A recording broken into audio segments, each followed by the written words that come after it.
উত্তরবঙ্গের পাহাড়ে এমন কিছু জায়গা আছে যেগুলো এখনও কিন্তু পর্যটকদের ভিড় থেকে অনেকটাই দূরে, যেখানে পৌঁছালে মনে হয় প্রকৃত যেন তার সবচাইতে গোপন সৌন্দর্য কিছু ভাগ্যবান মানুষদের জন্যই লুকিয়ে রেখেছে।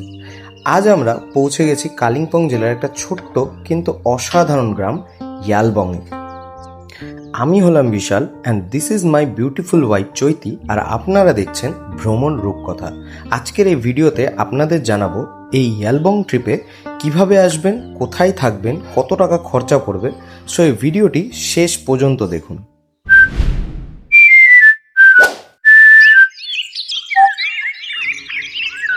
সাধারণত শিলিগুড়ি থেকে ইয়ালবং যাওয়ার দুটি রুট রয়েছে। প্রথমটি হলো সেবক রোড দিয়ে পানভুধারা ভিউ পয়েন্ট হয়ে ইয়ালবং, আর দ্বিতীয়টি হলো সেবক ব্রিজ ক্রস করে বাগরাকোট দিয়ে লুপ ব্রিজ হয়ে ইয়ালবং।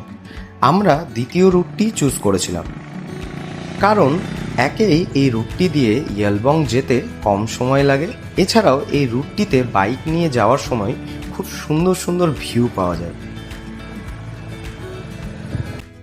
আমরা সব থেকে বড় প্রথমবার যেটা ভুল করেছিলাম সেটা হচ্ছে এই স্ট্রেট রাস্তা দিয়ে আমরা চলে গেছিলাম 7 কিলোমিটার দূরে, আর এই জন্য আমাদেরকে ব্যাকে আসতে আবার সময় লেগে গেছিল। আমাদেরকে কোন রুটটা নিতে হতো, আপনারা যখন আসবেন তখন অবশ্যই এই রুটটা দিয়ে কিন্তু নিচে যেতে হবে। এখানে দেখুন একটা ইয়ালবং লেখা আছে। হাই রোড থেকে নেমে আসার পর আপনাদের খানিকটা পথ অফ রোডের সম্মুখীন হতে হবে। ঘন জঙ্গল আর পাহাড়ি রাস্তার বাঁক পেরিয়ে ধীরে ধীরে সামনে আসে এই ছোট্ট গ্রামটি। ইয়ালবং কোনো বড় পর্যটক কেন্দ্র নয়, কিন্তু এখানকার প্রকৃতি এবং শান্ত পরিবেশ আর একেবারে আলাদা ধরনের অ্যাডভেঞ্চার এই জায়গাটিকে করে তুলেছে উত্তরবঙ্গের অন্যতম অফবিট ডেস্টিনেশন। 1 থেকে 1.5 ঘন্টা রাফ বাইক রাইডিং করে ফাইনালি আমরা পৌঁছে গেলাম আমাদের হোমস্টেতে।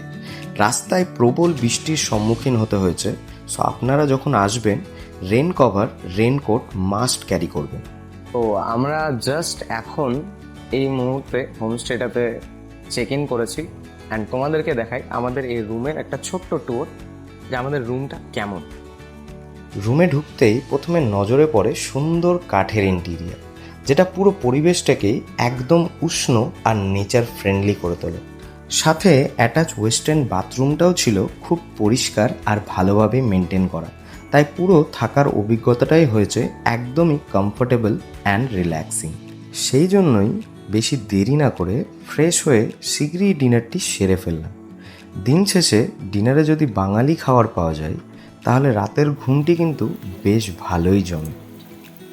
গত রাতটি ছিল পুরোটাই বৃষ্টি ভেজা, আর সেই রাতের পর সকালে যেন পাহাড়ের বুক চিরে উঠে এলো এক সুন্দর সোনালি রোদ। যা, আপনাদের হোমস্টের ব্যাপারে তো বলতেই ভুলে গেছি। আমরা নেচার অফ ইয়ালবং হোমস্টেটিতে ছিলাম এই হোমস্টের দুটি বিশেষ কারণের জন্য। প্রথমত, এই হোমস্টেটি ইয়ালবং ক্যানিয়নের সবচাইতে কাছের হোমস্টে। এটির থেকে ক্যানিয়নের দূরত্ব মাত্র 3 কিলোমিটার, তাই পায়ে হেঁটে ডাউনহিল অ্যাডভেঞ্চারটি কমপ্লিট করতে অন্য ভিজিটরদের তুলনায় আমাদের অনেকটাই সুবিধা হয়েছিল।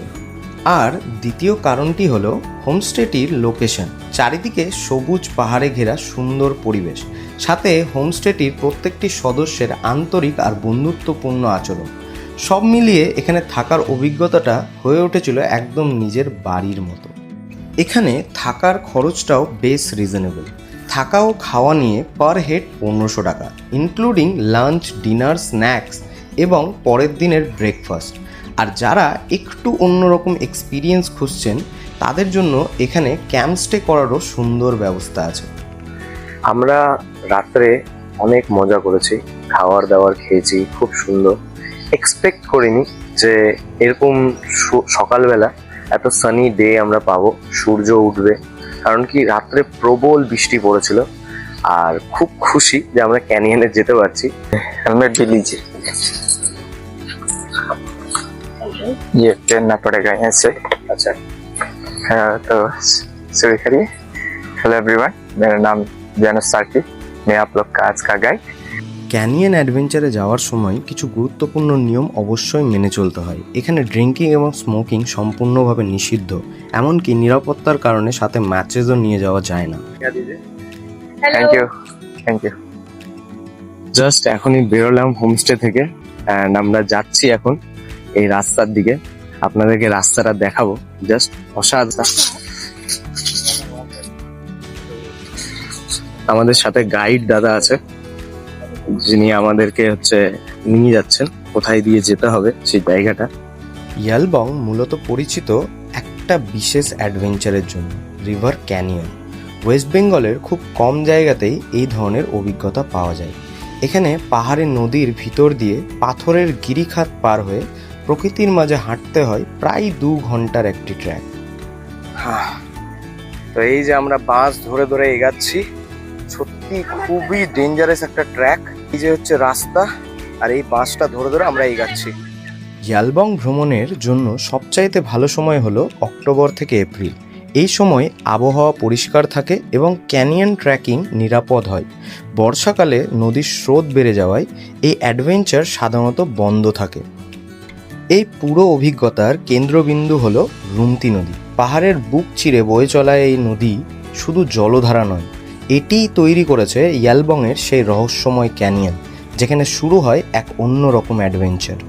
আরো 15 মিনিট পর ক্যানিয়ন স্টার্ট হবে, বাট ক্যানিয়নের মতো এই রাস্তাটা স্টার্ট হয়ে গেছে। অ্যাডভেঞ্চারের পাশাপাশি ইয়ালবংয়ের আরও একটা বড় আকর্ষণ হলো এখানকার গ্রাম্য জীবন।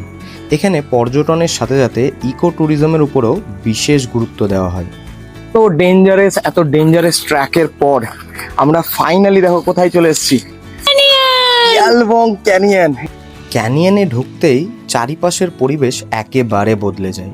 দুই পাশে উঁচু পাথরের দেওয়াল, নিচে স্বচ্ছ জল, আর সামনে এগিয়ে চলা সরু পথ।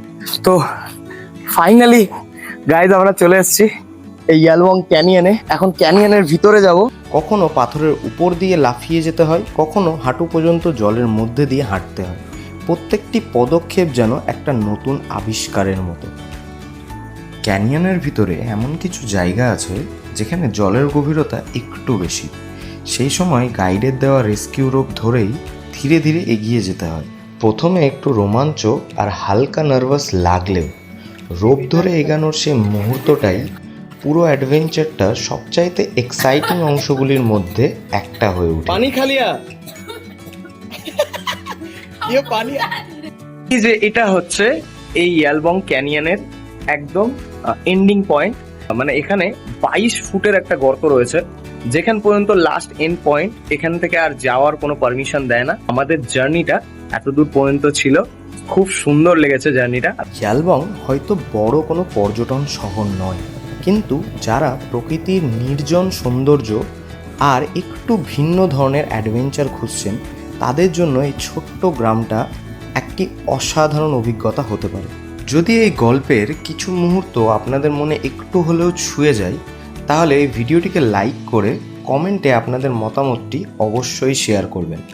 আর এমন সুন্দর সুন্দর জায়গার গল্প একসাথে ঘুরে দেখতে চাইলে অবশ্যই আমার এই ছোট্ট চ্যানেলটিকে সাবস্ক্রাইব করে পাশে থাকবেন, কারণ আপনাদের সাপোর্টই আমাকে নতুন নতুন গল্প নিয়ে আবার ফিরে আসতে সাহস দেয়।